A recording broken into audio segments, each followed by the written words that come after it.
16-year-old Ryan had become an expert at making himself invisible. Not literally, of course, but in all the ways that mattered in the crowded hallways of Westfield High.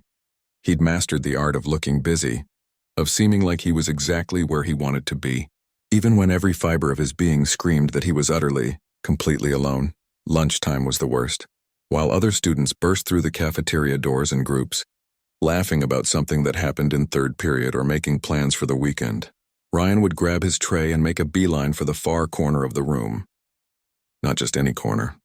The specific spot near the emergency exit, where one of the overhead lights had been flickering for weeks and nobody seemed to care enough to fix it. He'd slide into the same plastic chair every single day, his back against the cold concrete wall, and pull out his phone. To anyone watching, he looked absorbed in whatever was on his screen. Maybe watching videos, maybe texting friends, maybe scrolling through social media. The reality was much simpler and much sadder. Most days he just stared at his home screen, occasionally swiping between apps to make it look like he was doing something important. The earbuds were part of the disguise too, white cords trailing down to his phone tucked safely in his pocket. They suggested he was in his own world, perfectly content choosing to be alone. But here's the thing nobody knew. Half the time there wasn't even any music playing. Ryan just wore them like armor, a clear signal that said, "I'm busy, don't bother me," when what he really meant was, "Please don't notice how alone I am." It hadn't always been this way. 6 months ago, Ryan had friends. Real friends. The kind who saved you a seat without being asked. Who texted you random memes at midnight, who knew your coffee order and your biggest fears. He'd had a lunch table, a group, a place where he belonged. Then his mom got promoted, which should have been good news, except the promotion meant relocating 3 states away. The move happened during winter break, which Ryan's mom thought was perfect timing. "You'll start fresh with a new semester," she'd said brightly, as if starting fresh was something to look forward to rather than something to dread. "It'll be an adventure." But there was nothing adventurous about walking into Westfield High that first day in January, when everyone else had already spent 4 months forming their groups and inside jokes and unspoken rules about who sat where and who was friends with whom. Ryan was an outsider arriving mid-story, trying to figure out the plot when everyone else was already on chapter 10. He'd tried at first. Really tried. He'd smiled at people in his classes, had made small talk about homework and teachers. A few students had been polite enough, but polite wasn't the same as friendly. Conversations would fizzle out after a few exchanges, leaving Ryan standing there awkwardly, wondering if he should say more or just walk away. Group projects were the absolute worst. Teachers loved assigning group work, probably thinking it helped students bond or something. For Ryan, it just highlighted how disconnected he was. He'd end up in whatever group had an odd number, the person who got added because someone had to be. His groupmates would exchange numbers, make plans to meet up, and then maybe, if they remembered, they'd text Ryan the information. Usually they'd just divide up the work and he'd do his part alone, which was somehow worse than just doing a solo project to begin with. At his old school, Ryan had been known as the quiet one, sure, but it was a comfortable kind of quiet. His friends understood that he wasn't the type to dominate conversations, that he preferred listening to talking, that he needed time to warm up to new people. His quietness had been seen as thoughtful, as depth rather than awkwardness. Here, it just made him forgettable. The cafeteria at Westfield was its own little universe, complete with strict social rules that nobody had written down but everyone seemed to know. The athletes sat near the windows, sprawled across 3 tables pushed together. The drama kids claimed the tables closest to the lunch line. The Honor Society students had their spot near the vending machines. The gamers, the artists, the band kids, everyone had their place, their territory, their tribe. And then there was Ryan, in his corner by the emergency exit, population 1. He'd learned to time his lunch perfectly. Not too early when the cafeteria was still empty and his aloneness was too obvious. Not too late, when all the neutral spaces were taken and sitting alone looked like a failure rather than a choice. He'd get his food, usually the same thing every day because making decisions at the lunch counter felt like too much attention, and he'd walk with purpose toward his corner, like he had somewhere important to be. The walk across the cafeteria felt like miles. Ryan could feel eyes on him sometimes, or maybe he just imagined it. Either way, his face would burn and he'd stare straight ahead, counting his steps. 47 steps from the lunch line to his table. He knew because he'd counted them more times than he cared to admit. Once he sat down, the routine was always the same. Phone out, earbuds in, eyes down. Eat quickly, but not too quickly, because finishing early meant having to figure out what to do with the remaining time. He'd learned to pace himself, making a simple sandwich last the entire lunch period. Take a bite. Scroll through his phone. Another bite. Check the clock. Repeat. Sometimes he'd actually watch videos or browse social media, but that often made things worse. His feed was still full of posts from his old friends living their lives 3 states away. Pictures from lunch tables crowded with smiling faces. Plans for weekend hangouts he'd never be part of again. He'd type out texts sometimes, "Miss you guys," or "Wish I was there," but he'd usually delete them before hitting send. What was the point? They were moving on. He needed to figure out how to do the same. His mom had noticed something was off, though Ryan tried hard to hide it. She'd ask about school, about whether he'd made any friends yet, and he'd give vague positive answers. "It's fine. People are nice." Still settling in. She was stressed enough with her new job without having to worry about him too.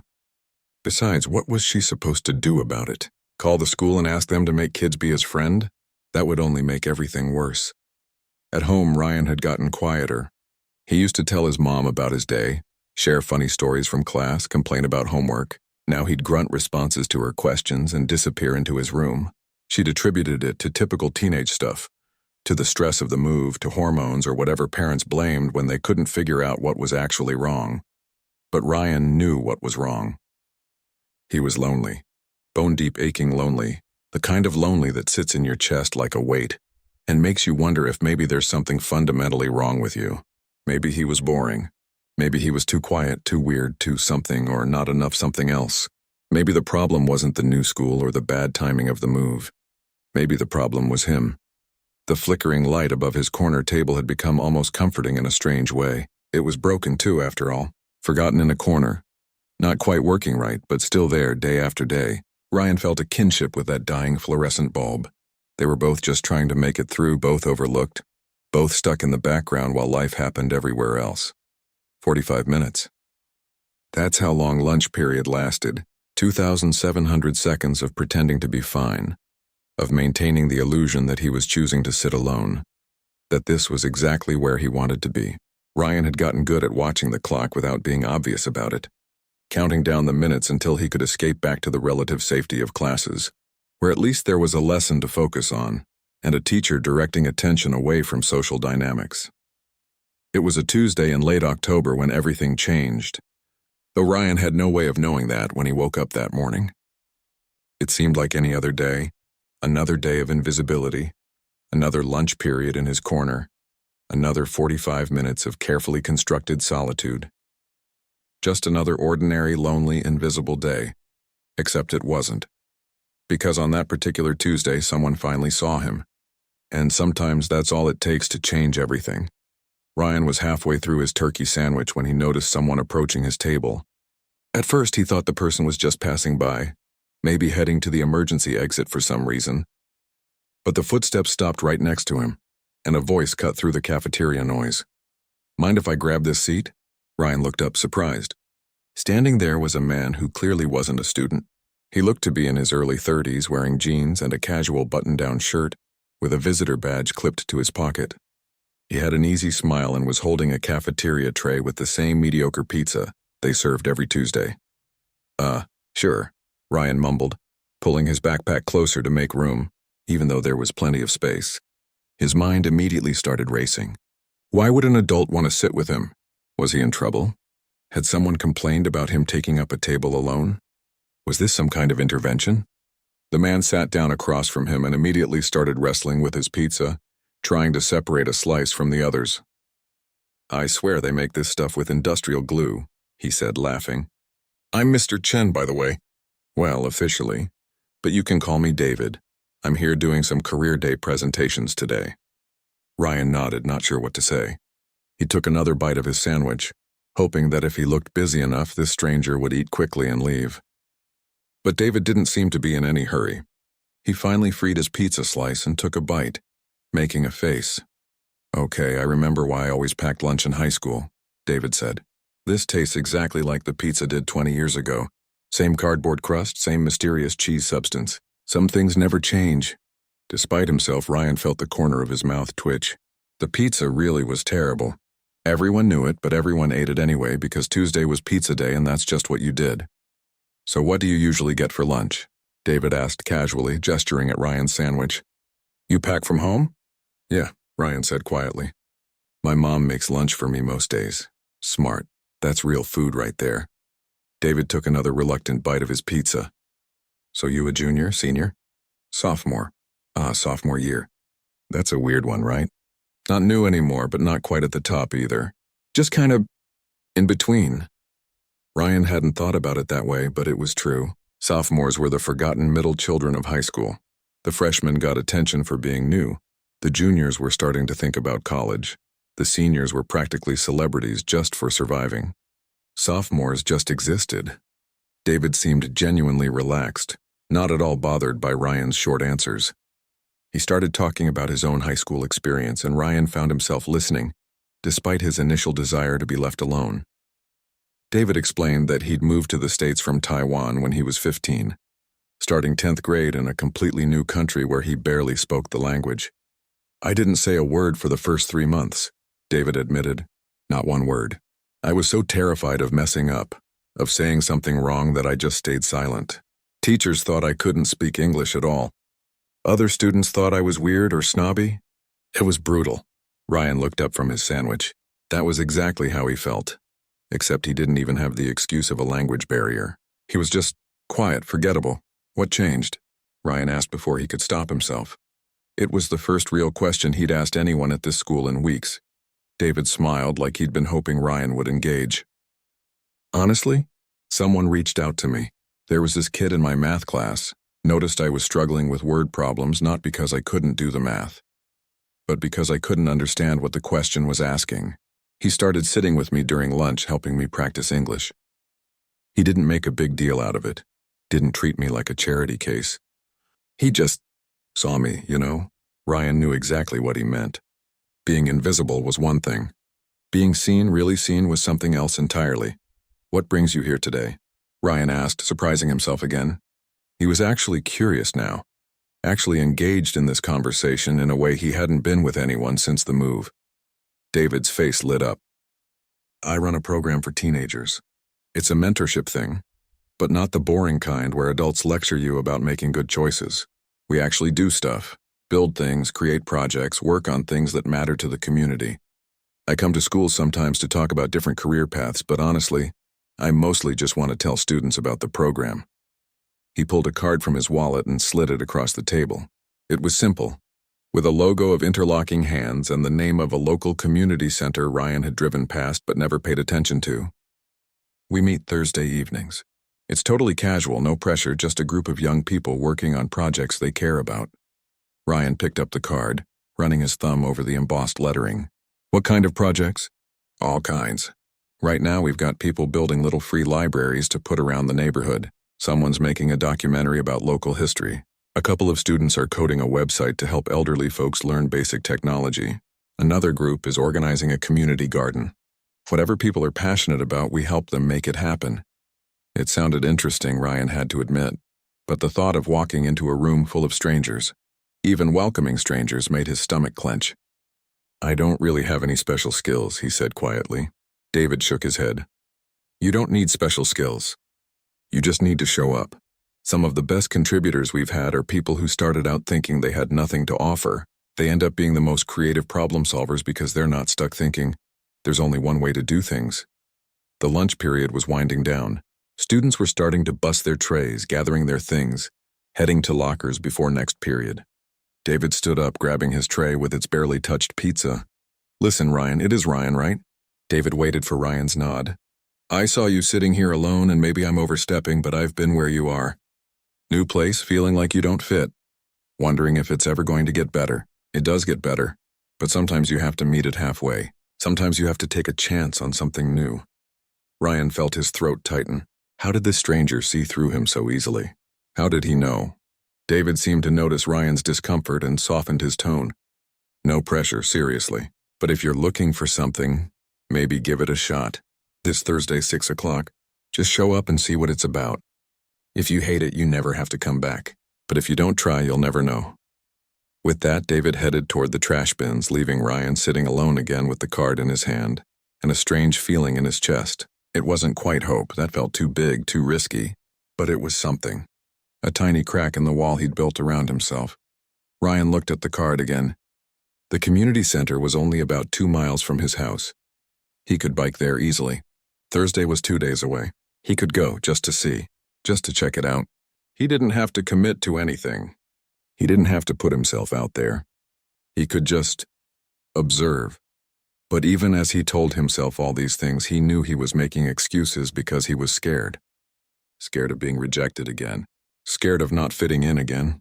Scared of hoping for something and having it taken away. Again. The bell rang, snapping Ryan out of his thoughts. He shoved the card into his pocket and grabbed his things, joining the flow of students heading to 5th period. But his hand kept drifting to his pocket, feeling the edge of that card through the fabric of his jeans. That night at dinner, his mom asked the usual questions. How was school? Fine. Any tests coming up? A couple. Anything interesting happened today? Ryan almost said no like he always did, but something made him pause. Someone invited me to a program at the community center, he said, keeping his eyes on his plate. It's like a mentorship thing where students work on projects. His mom's face brightened immediately and Ryan regretted saying anything. Ryan, that's wonderful. When does it meet? Are you going to go? Maybe, I don't know. It's Thursday nights. You should absolutely go, his mom said, trying not to sound too eager and failing. It would be great for you to get involved in something. Meet some people outside of school. Ryan just shrugged, but later that night, lying in bed, he pulled out the card and stared at it in the dim light from his phone. David's words kept playing in his head. Sometimes you have to meet it halfway. Sometimes you have to take a chance. Wednesday passed in its usual blur of classes and cafeteria corners. Ryan kept the card in his pocket, touching it occasionally like a talisman.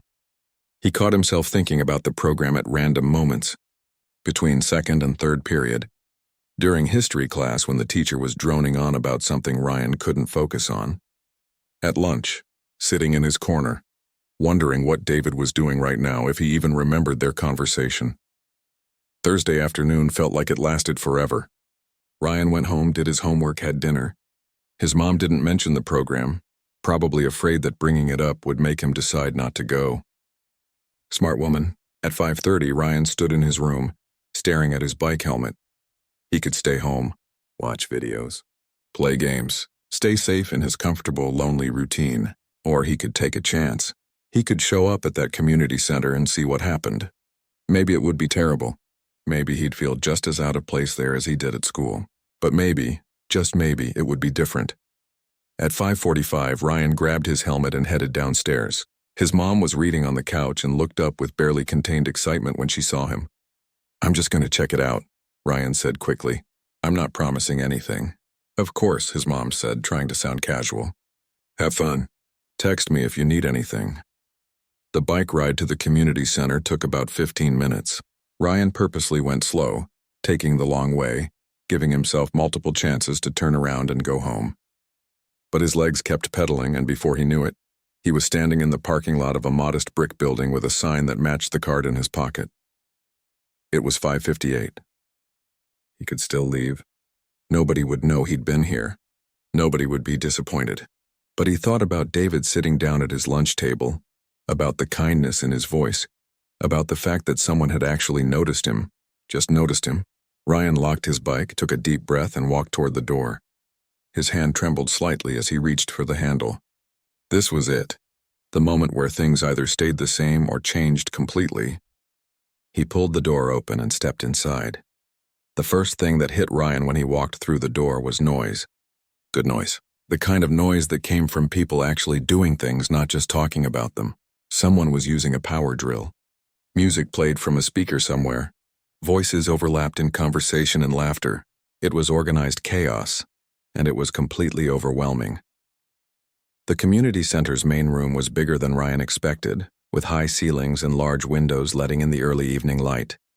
Tables were scattered around the space, each one claimed by different groups working on different things. Some areas were neat and organized. Others looked like a tornado had hit them, covered in papers and tools and half-finished projects. Ryan stood frozen in the doorway, already regretting his decision. This was a mistake. Everyone here clearly knew each other, knew what they were doing, belonged. He was about to turn around and leave when he heard a familiar voice. "Ryan, you made it." David was walking toward him with that same easy smile, wiping sawdust off his hands onto his jeans. He looked genuinely happy to see Ryan, not surprised or skeptical, just pleased. Like Ryan showing up was exactly what he'd expected, even though Ryan himself had been 50-50 on whether he'd actually go through with it up until the moment he'd opened that door. "Come on, let me show you around," David said, gesturing for Ryan to follow him into the controlled chaos. They walked through the space, and David pointed out different groups and what they were working on. Over by the windows, 3 teenagers were bent over laptops, their screens showing lines of code. "That's the tech team," David explained. "They're building an app to help seniors in the area request help with things like setting up phones or understanding online banking." Near them, 2 girls were working on what looked like a massive painting spread across several canvases. "Documentary team," David said. "They're creating visuals for a film about the history of this neighborhood. Did you know this area used to be farmland 50 years ago?" Ryan shook his head. He didn't know anything about this town yet. He'd been too busy being miserable to actually learn about where he was living.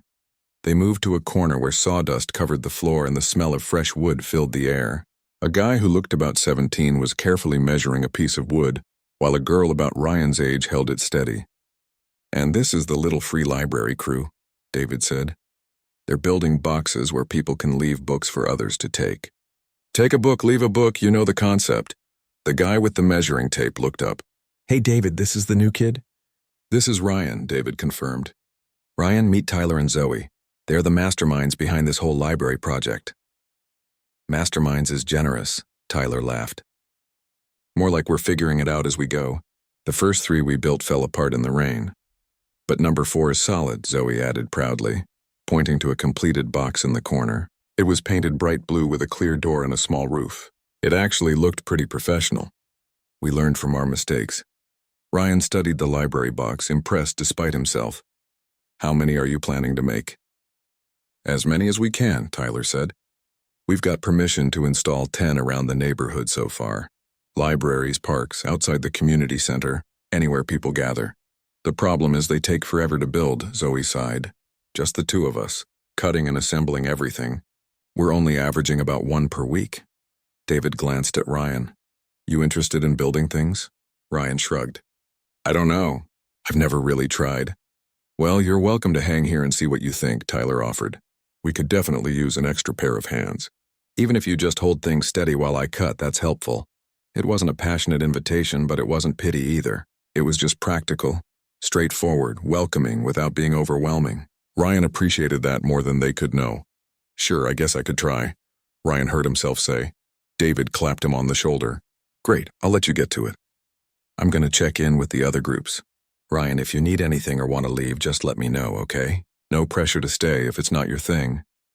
But as David walked away and Tyler handed Ryan a piece of sandpaper and showed him how to smooth the rough edges of a cutboard, Ryan realized he didn't want to leave. Not yet anyway, the work was meditative. Sand in long, even strokes, feel the wood get smoother under his fingers. It didn't require conversation, which was perfect for Ryan. Tyler and Zoe chatted while they worked, talking about school and teachers and some show they were both watching, but they didn't pressure Ryan to join in. They'd ask him to hold something or pass a tool, and he'd do it, and that was enough. After about an hour, Tyler stepped back to look at their progress. "Okay, that's good for today. We're basically ready to assemble number 5 next week." He looked at Ryan. "You're pretty good at this. You do woodworking before?"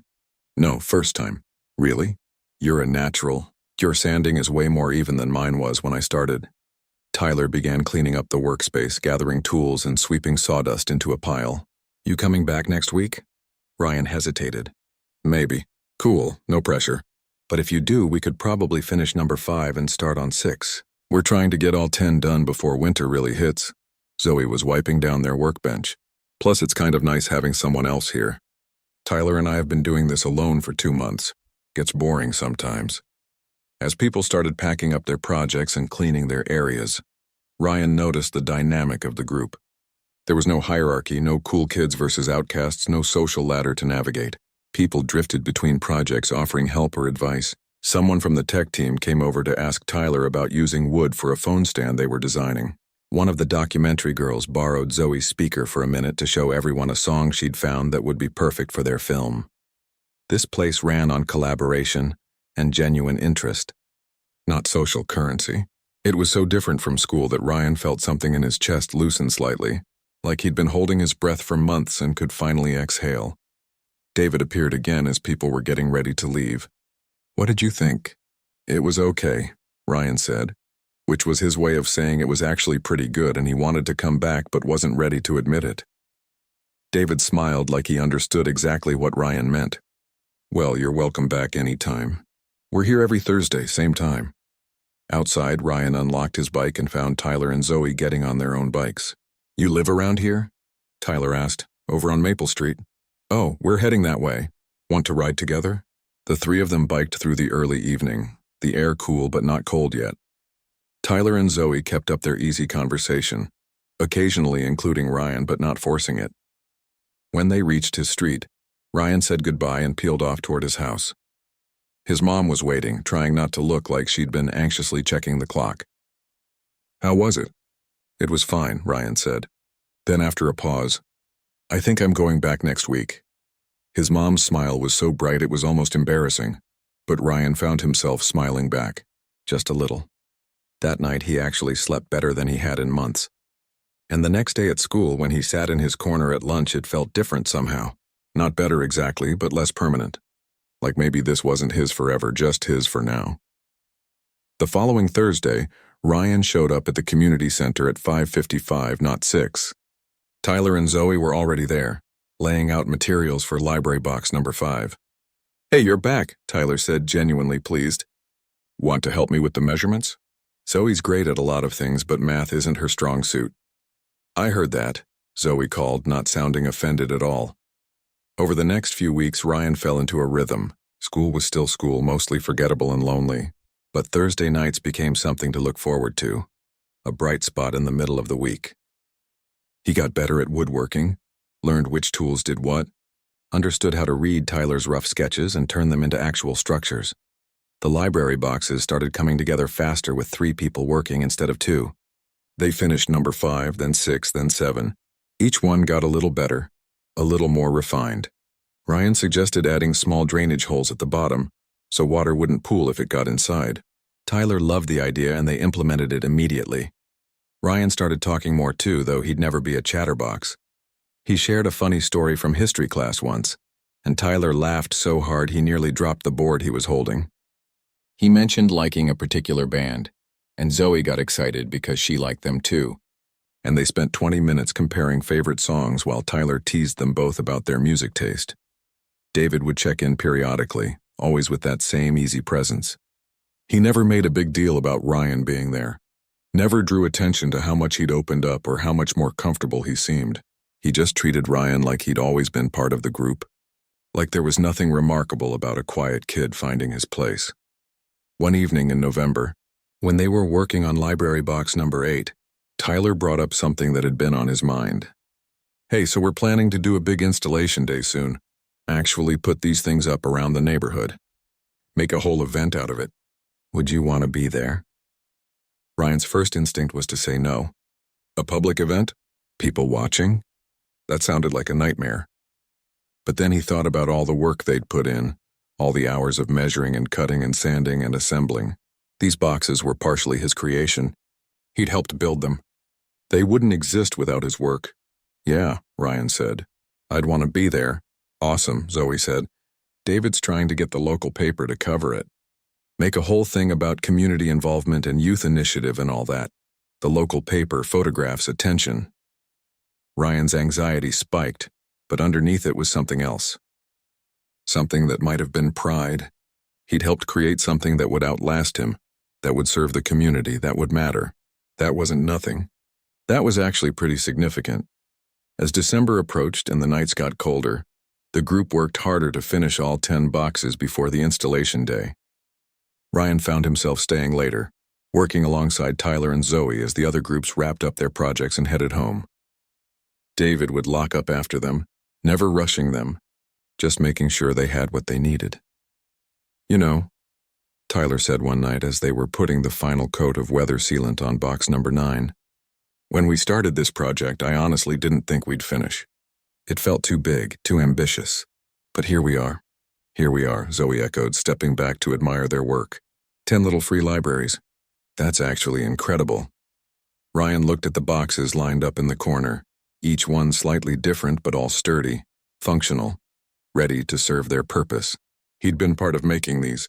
His hands had shaped this wood, had helped create something real and lasting. For the first time since moving to this town, he felt like he'd actually accomplished something meaningful, like he'd left a mark, however small, that proved he'd been here, that he mattered. Yeah, Ryan said quietly, it really is. The installation day was planned for a Saturday in mid-December, right before winter break. Ryan woke up that morning with butterflies in his stomach. The anxious kind, but also the excited kind, all mixed together until he couldn't tell which was which. His mom made him a big breakfast, probably sensing his nerves. You should be proud of yourself, she said, sliding pancakes onto his plate. Building 10 libraries from scratch? That's amazing, sweetheart, Ryan shrugged, but he was smiling. She was right, even if admitting it felt weird. He'd actually done something. Something real. They'd planned to meet at the community center at 9, then split into groups to install the libraries at different locations around town. David had organized everything, gotten permissions from property owners, mapped out the locations, even arranged for a few volunteers to help with the installations. When Ryan arrived, the parking lot was busier than he'd ever seen it. Tyler and Zoe were already there, loading library boxes into David's truck. A couple of other teenagers from the program were helping, along with some adults Ryan didn't recognize. And standing off to the side with a camera was a woman in a jacket that said Town Chronicle on the back. The local newspaper had actually shown up. Ryan's first instinct was to hide, but Tyler spotted him before he could retreat. Ryan, perfect timing. Can you grab that end? Together they lifted library box number 7, the one Ryan had spent extra time sanding until it was perfectly smooth, and loaded it into the truck bed. The reporter wandered over, notepad in hand. Are you all students involved in the project?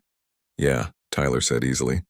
He'd always been comfortable talking to adults, something Ryan envied. We've been working on these since September. 10 libraries, all built from scratch. That's wonderful, the reporter said, scribbling notes. And what inspired the project? Tyler glanced at Zoe, who jumped in.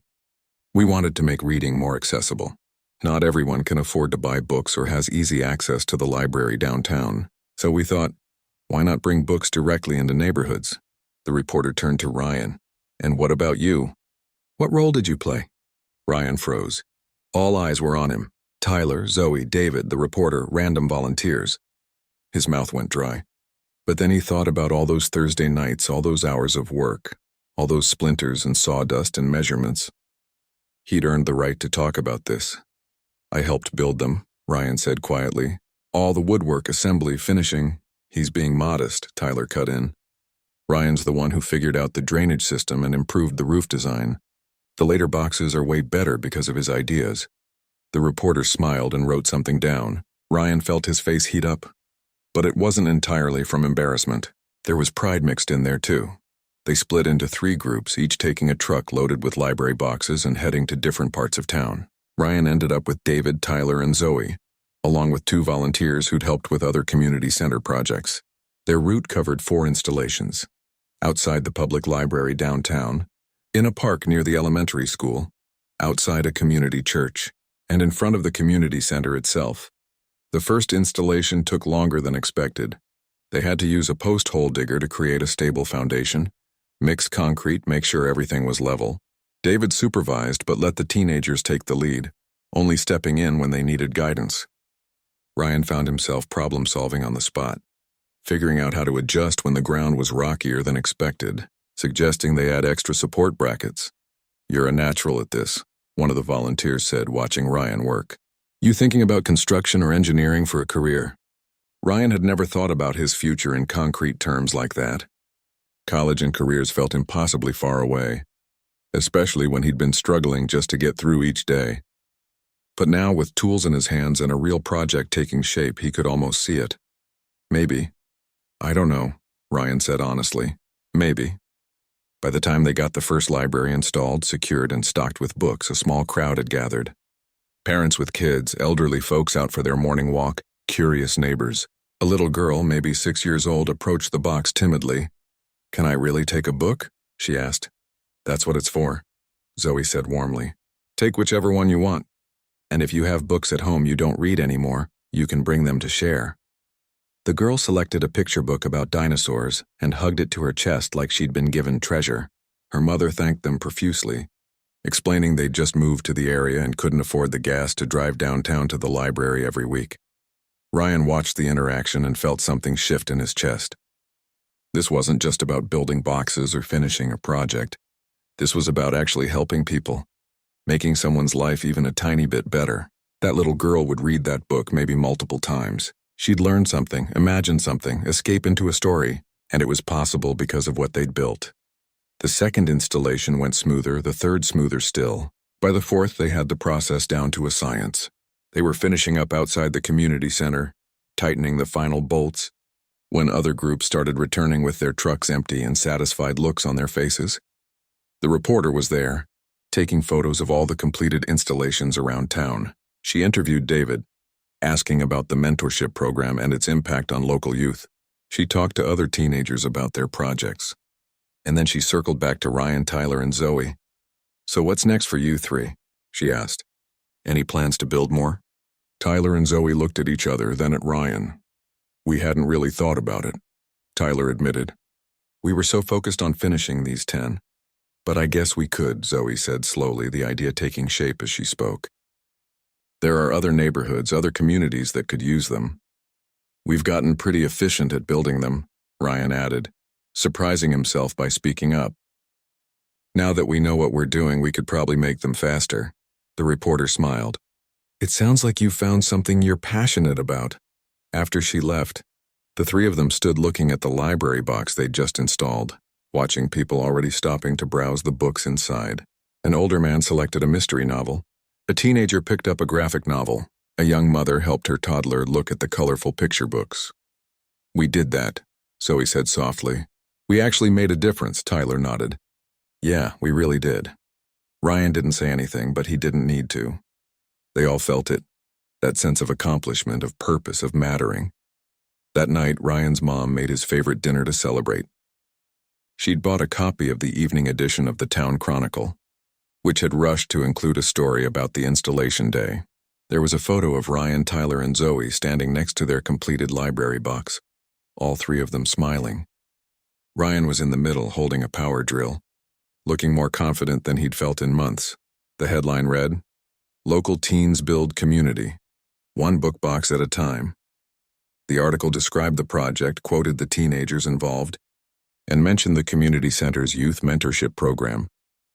It even included David's quote about how giving young people real projects with real impact helped them develop confidence and purpose.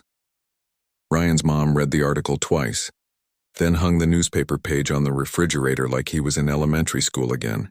Normally he'd be embarrassed, but today he let her have this moment. She'd been so worried about him for so long. She deserved to see him happy.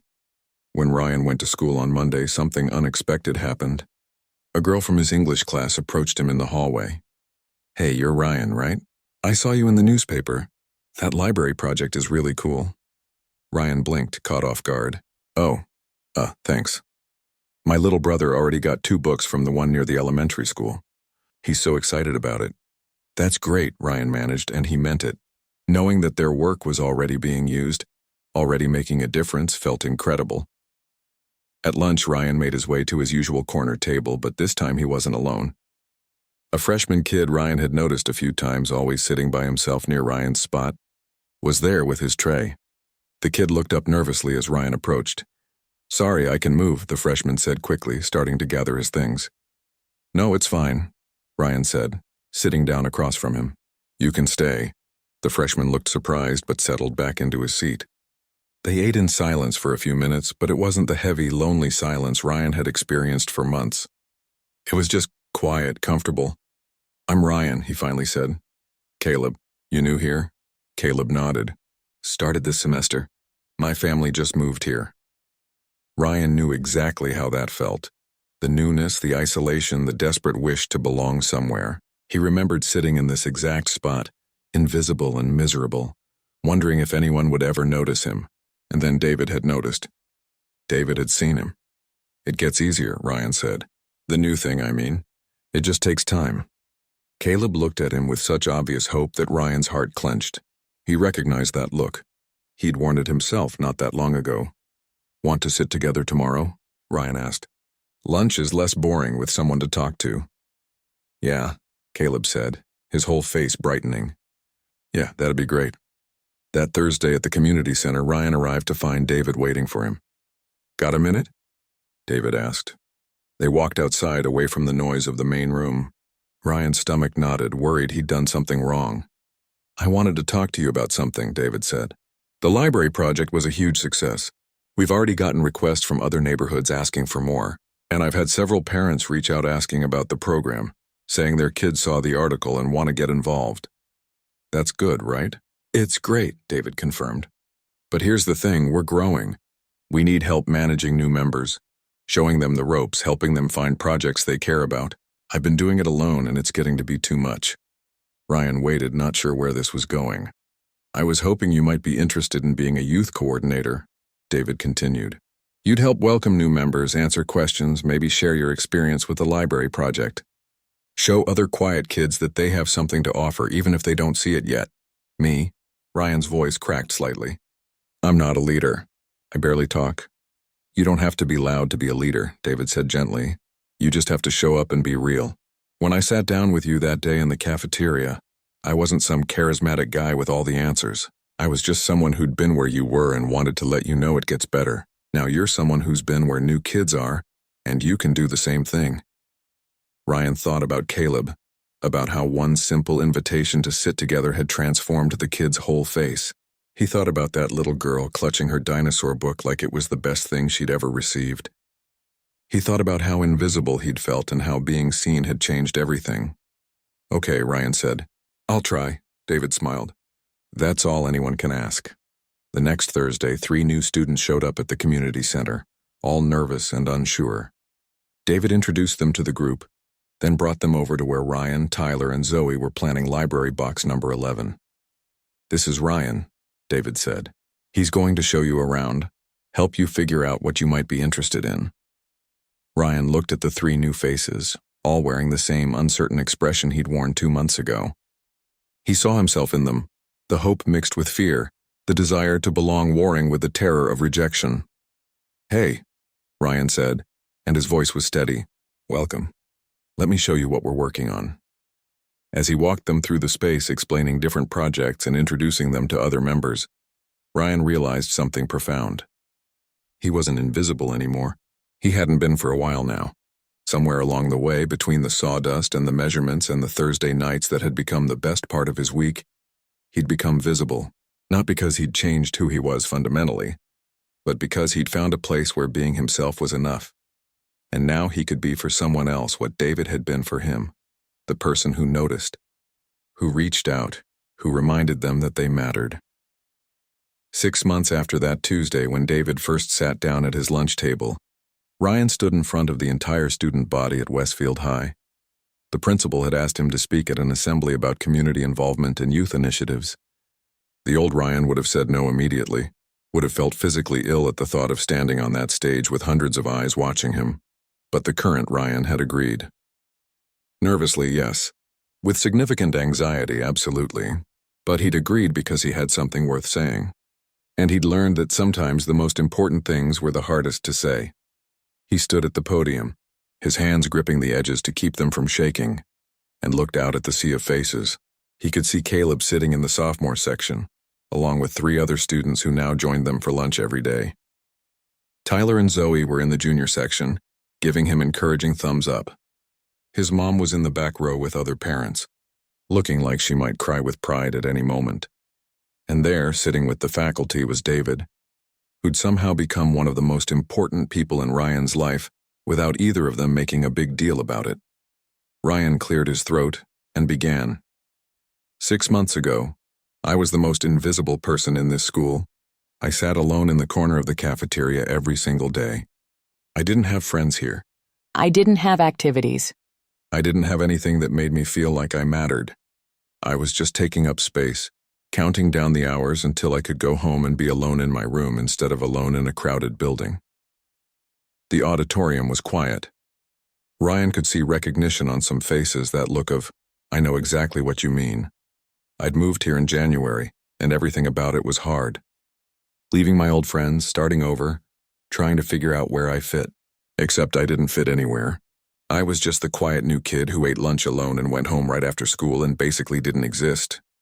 Ryan paused, gathering courage for the next part. Then one day a stranger sat down at my lunch table. He didn't have to.